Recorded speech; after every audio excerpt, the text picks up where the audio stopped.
Ako si Maria at ito ang aking kwento.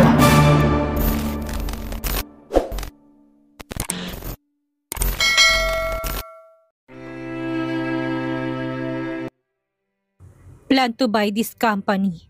Tipid niyang sagot. Nagkatinginan na lang si Arnold at Marco. Napapailing na lang si Marco. Hindi talaga nila magawang basahin ng kaibigan nilang si Idam. Ibang klase ka talaga.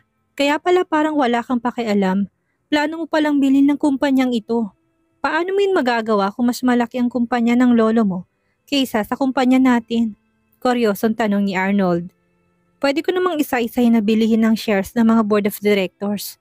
Carmela is one of the major shareholders too. Minsan ko nakitang dokumento na nagpapatunay na siya ang may hawak ng shareholders na namatay niyang ina. I can buy that too. Anas pa niya. Is that the reason kung bakit mas pinili mong mahalin siya para makuha mong gusto mo sa kanya? Seryosong tanong ni Marco. Do you really love her or you just love her because you need her? Dagdag pa ni Marco. Sinama ni Idam ng tingin si Marco.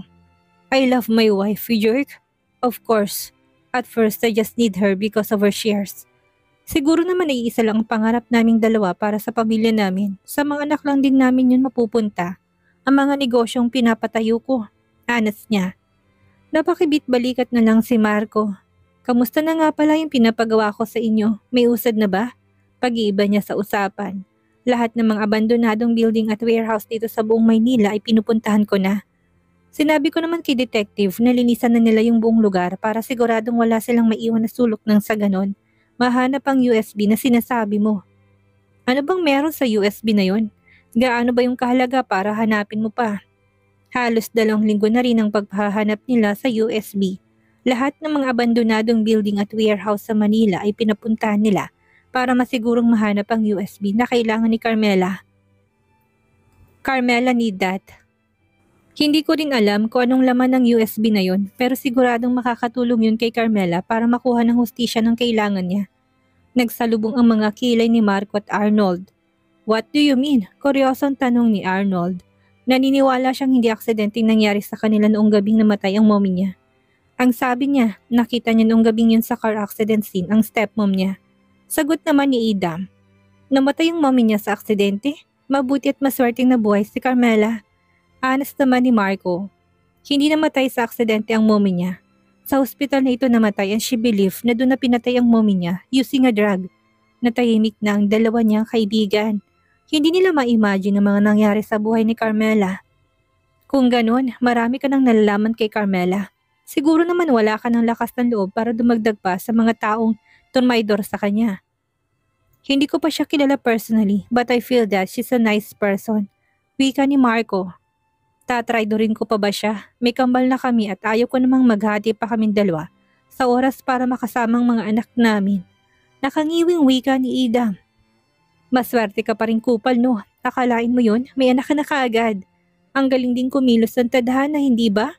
Ang babaeng inalok ka ng kasal ay siya pala ang babaeng nakasama mo na isang gabi noon. Ikinasal kayong dalawa na hindi malang alam na may mga anak na pala kayo. Anas ni Arnold. Nagsalubong ang mga kilay ni Arnold na may mabuong tanong sa isip niya. Sigurado ka bang hindi alam ni Carmela na ikaw ang ama ng kambal niya? Paano ko yun palang dahilan kung bakit inalok ka niya ng kasal noon? Sinama ni Idam ng tingin si Arnold dahil sa kung ano-anong iniisip nito. I already asked her about that pero hindi niya alam kung sinong ama ng kambal niya. Pareho kami may epekto ng alak ang katawan. Hindi ko nga rin alam na si Carmela palang babaeng yun. Sagot naman ni Idam na ikinatango na lang ni Arnold. Anyway, let's talk about our business too. Marami pa tayong kailangang gawin para mapalago ang kumpanya. Singit na ni Marco. Sinimulan naman na nilang pag-usapan ang mga plano pa nila. Kausap ni Chief Romero ang ilan niyang mga tauhan. Inutusan ng mga to na pasekretong bantayan ng hospital kung saan nakakonfine si Mila. Kailangan nilang masigurong kaligtasan nito. Lingid sa kanilang kaalaman na kanina pa nakikinig si Officer Ronaldo, ang pulis na spy ni Shawnee. Walang sino man ang pwedeng makaalam ng misyon yon. Siguraduhin niyang walang mangyayari sa victim at sa pamilya nito. Kamusta yung pinapagawa ko sa inyo sa paghahanap ng USB? Anas ni Chief Romero. Iniisa-isa pa lang namin chief ang mga abandoned warehouse pero sa mga bagong warehouse, imposible na nating mahanap ang USB dahil siguradong naibaw na yun sa lupa. Sagot ng isang pulis. Napatango na lang si Chief Romero. Kung sakali mang hindi na nila mahanap ang USB na sinasabi ni Mila, gagawa na lang siya ng paraan para kasuhan si Shawnee sa pagtatangkang pagpatay niya kay Lita at sa ginawa ng mga tauhan nito kay Lita. Hindi man may papangako ni Chief Romero na makukuha ang hustisya para sa ina ni Carmela. Gagawa na lang siya ng ibang paraan para makasuhan si Shawnee, pero hindi dahil sa kaso ng ina ni Carmela, kundi sa kaso ni Lita. Makakaalis na kayo, utos ni Chief sa mga pulis niya. Lumabas naman ang mga ito pero paglabas nila, nabangga ng pintuan si Officer Ronaldo. Anong ginagawa mo dyan? Nakikinig ka ba sa usapan namin? Tanong ng kasamahan ni Officer Ronaldo. Tinignan na rin ni Chief si Officer Ronaldo na kanina pa nakikinig. Pasensya na po sir, napadaan lang ako. Aalis na ako. Pagdadahilan niya. Papasukin niyo siya, utos ni Chief. Akma na sanang aalis si Officer Ronaldo nang hilahin siya ng 2 pulis para sa pilitang ilapit kay Chief Romero. Alam ko naman na may spy sa station ko. Ikaw bang tauhan ni Shawnee dito? Seryosong tanong ni Chief Romero. Napalunok si Officer Ronaldo. Wala akong alam sa sinasabi niyo, sir. Totoong napadaan lang ako dito. Pagdadahilan niya. Natawa na lang si Chief Romero. Tanga ba ako sa tingin mo? May daan ba sa labas ng office ko? Makakalapit ka sa office ko dahil sinadya mong lumapit sa office ko. Hindi mo ba alam na nasa dulo ang office ko? Walang pintuan dyan palabas. Hindi ka agad nakasagot si Officer Ronaldo dahil wala na siyang idadahilan pa. Ang tagal din kitang hinanap. Mabuti naman at kusa ka nang lumapit. Hindi malaki ang sahod ng mga police officer Ronaldo, pero ang laki ng bahay mo. Sa kotse mo, sa school kung saan nag-aral ang mga anak mo, kulang na kulang ang sahod mo para maabot yon.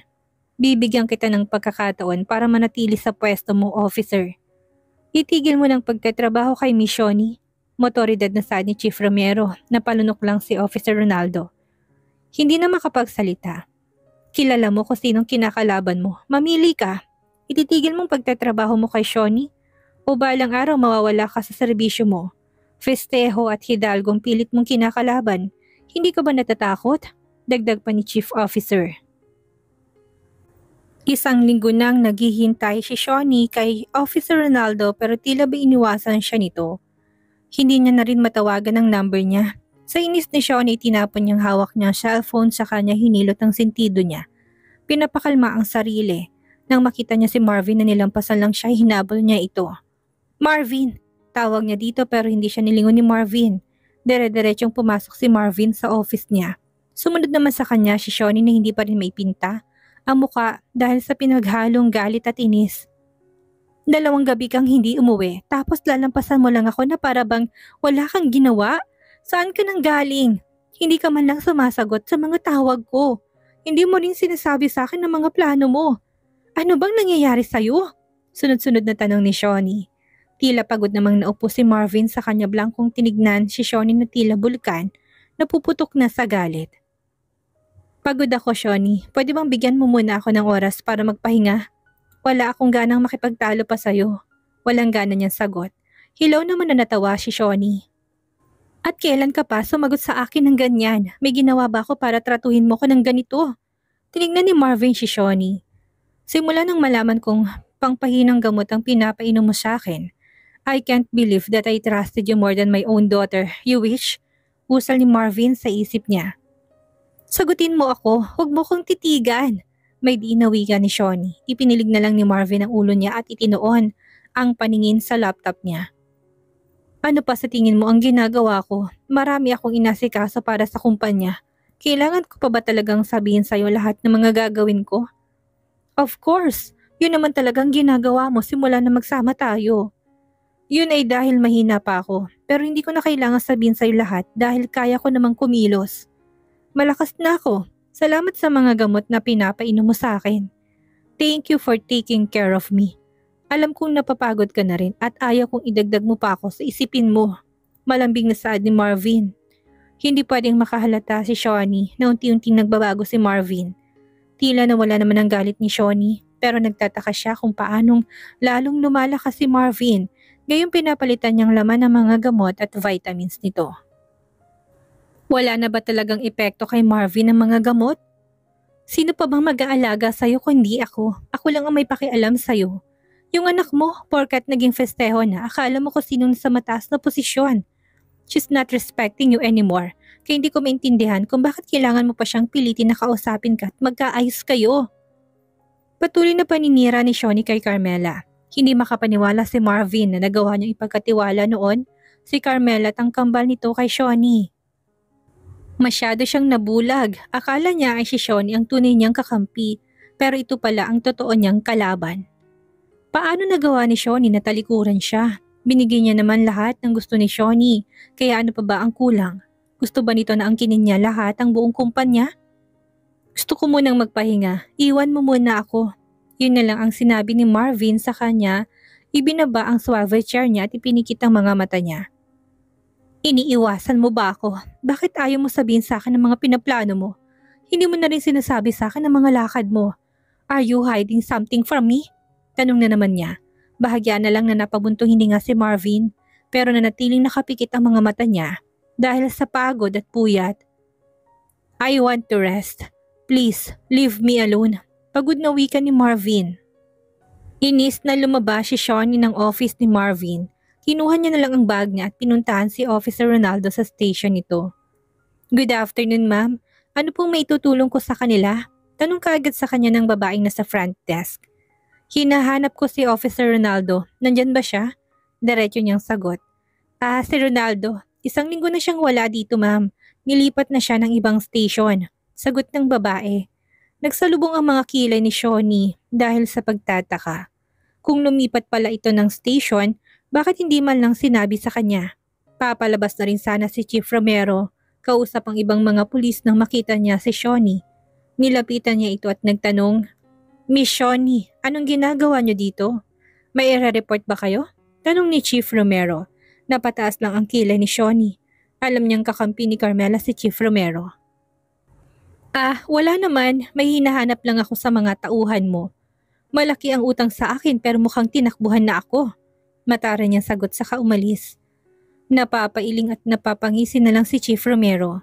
Simula nang malaman niya si Officer Ronaldo ang mata ni Shawnee sa station ay nilipat niya ito kaagad sa ibang station. Sa malayong station na kung saan hindi mahahanap ni Shawnee.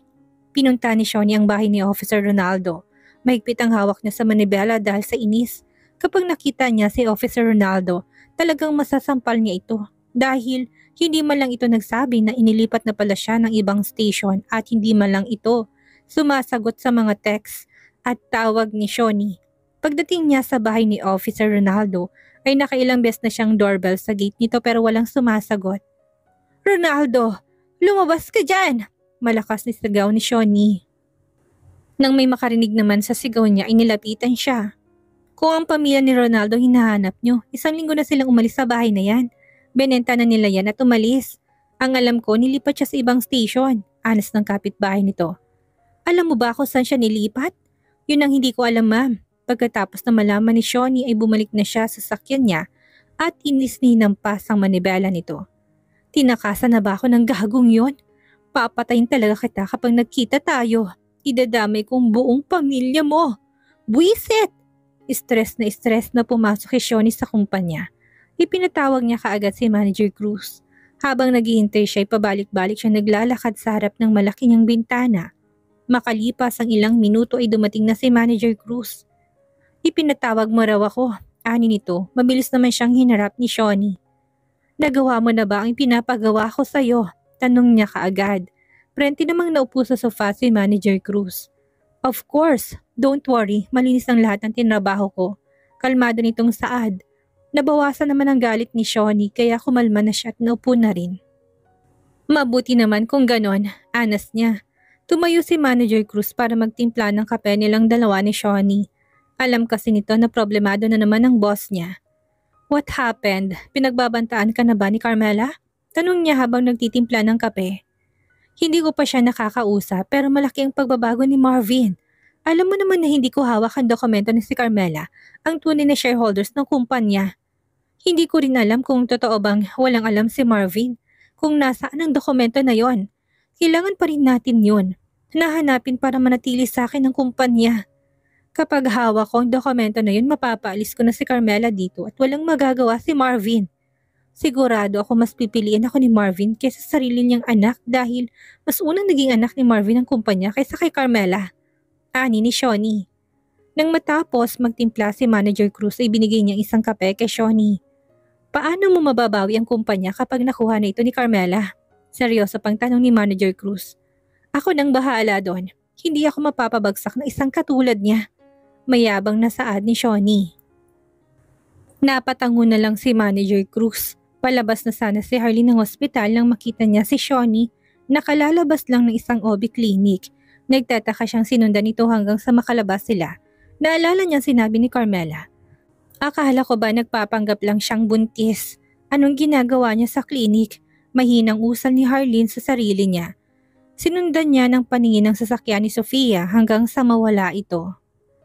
Napapailing na lang siya dahil nagagawa talaga ni Sofia ang lahat para lang makuha ang gusto niya. Hindi niya na lang yun pinansin at umuwi na rin siya. Pag-uwi ni Sofia sa mansyon ay naabutan niyang nakikipaglaro si Ruel sa mga bata. Napangiti naman si Sofia dahil ramdam niyang malapit ang loob ni Ruel sa mga bata. Kung gagamit siya ng kahinaan ni Ruel, baka sakaling matutunan siya nitong mahalin. Hi! Agaw atensyong saad ni Sofia sa mga to. Mabilis na lingon ni Ruel sa Sofia sa kanya tinignan ang mga bata, lalo na si Sabrina na biglang nagtago sa likod ni Santino. Hinila ni Ruel si Sabrina at Santino palapit sa kanya niyakap ang mga to para hindi nila makita si Sofia. What are you doing here? Dumiretso ka na sa kwarto mo, blankong saad ni Ruel. Tinignan ni Sofia ang mga batang tila takot sa kanya. Pasensya na, hindi ko naman sila sasaktan. Nagulat lang talaga ako noon sa kawala sa mood kaya napaalis ko si Sabrina. Malambing niyang saad pero walang pakialam doon si Ruel. Nang bumaba si Carmela mula sa kwarto ay napansin niyang yakap-yakap ni Ruel ang kambal niya kaya nilapitan niyang mga to. Pasensya ka na, kukunin ko ng mga bata. Anas ni Carmela, lumapit naman sa kanyang kambal at nagpabuhat pa si Sabrina. Natatakot na masigawan na naman siya ni Sofia. Pasensya na talaga Carmela, hindi ko naman sinasadyang matakot sa akin si Sabrina. Hinging pa umani ni Sofia pero alam naman ni Carmela na nagpapakitang mabait lang ito dahil nasa harap nila si Ruel. Alam niya namang sinusubukan ni Sofia ang makuha ang loob ni Ruel. Nangyari na, nagawa mo ng takutin ng anak ko pero oras na inulit mong ginawa mo, hindi ko na palalampasin pa yon. Gustong itaas ni Sofia ang isang kilay niya dahil sa mataas na pride ni Carmela. Pero pinigilan niya yon dahil nasa harapan nila si Ruel. Hindi ko naman sinasadya, sumilip ang anak mo sa kwarto ko. Ano bang aasahan mo sa bata Sofia? Curious pa siya sa maraming bagay. Wala rin naman siyang kinuha sa'yo para magalit ka. Singit ni Ruel. Hindi na lang sumagot si Sofia pero naiinis siya dahil si Carmela na lang ang palaging kinakampihan ni Ruel. Mukhang handa pa nga si Ruel na maging stepfather ng mga anak ni Carmela eh. Kung hindi lang kasal si Carmela at Adam. Nagsasorry na nga ako, hindi ba? Dapat ka pa ba niyang pasalamatan? Humugot na lang ng malalim na buntong hininga si Sofia. Gustong-gusto nang umikot ng mga mata niya dahil sa inis. Hindi niya naman sinaktan ng bata pero para bang napakalaki ng kasalanan niya. Okay, I'm sorry. I'm really sorry. Wala siyang magawa kung hindi pa ulit-ulit na lang nasabihin ng mga salitang yon para lang makita ni Ruel na nagpapakabait na siya. Nang maabutan naman ni Adam ang pamilya niya ay nilapitan niyang mga to. Kinarga niya si Santino sa kahinarap si Ruel at Sofia. Ilang beses ko bang sasabihin sa inyo na layuan yung mga anak ko? Mahirap bang intindihin yon? Masungit namang saad ni Adam. Wala naman silang ginawa sa mga bata. Nakikipaglaro lang din si Ruel sa kambal at okay naman ang mga anak mo. Kasama ang tito Ruel nila. Si Carmela nang nagpaliwanag. Nakikita na Carmela na gusto talaga ni Ruel ang mga bata. Okay din naman ang mga anak nila kapag kasama nila si Ruel. Kaya bakit pagkakaitan ni Carmela si Ruel? Bumalik ka na sa kwarto mo. Huwag mo nang lalapitan mga bata. Nakita mo naman sigurong takot na sayo si Sabrina. Blankong wika ni Ruel. What is happening here? Lahat sila ay napatingin kay chairman na kararating lang galing business trip. Nothing, we're just talking. Sagot ni Adam. I just want to show them my ultrasound, chairman. Remember, I'm having a baby. Nakangiting wika ni Sofia sa kanya kinuha sa bag niya ang ultrasound niya. Lalong naging seryoso ang mukha ni Ruel. Malapit ang loob niya sa mga bata pero tila ba hindi siya excited na magkaroon ng sariling anak kung si Sofia ang magiging ina nito. Kamustang pag-asikaso niyo sa kasal niyo? Is everything settled? Ayaw kong ikakasal ka ng malaki ang tiyan mo. Kung kaya niyo magpakasal sa lalong madaling panahon, gawin ninyo. Motoridad na wika ni Chairman sa kanya iniwan ang mga ito. Nagsalubong naman ang mga kilay ni Carmela na magtagpo ang mga mata nila ni Ida ay parehong bakas ang pagtataka sa mga mukha nila. Paano magkakaroon ng ultrasound si Sofia kung nagpapanggap lang naman itong buntis? Posible bang hindi kay Sofia ang nakuha ni Sabrina na fake pregnant belly? Ano ang gagawin ni Carmela ngayon na may pinakitang ultrasound?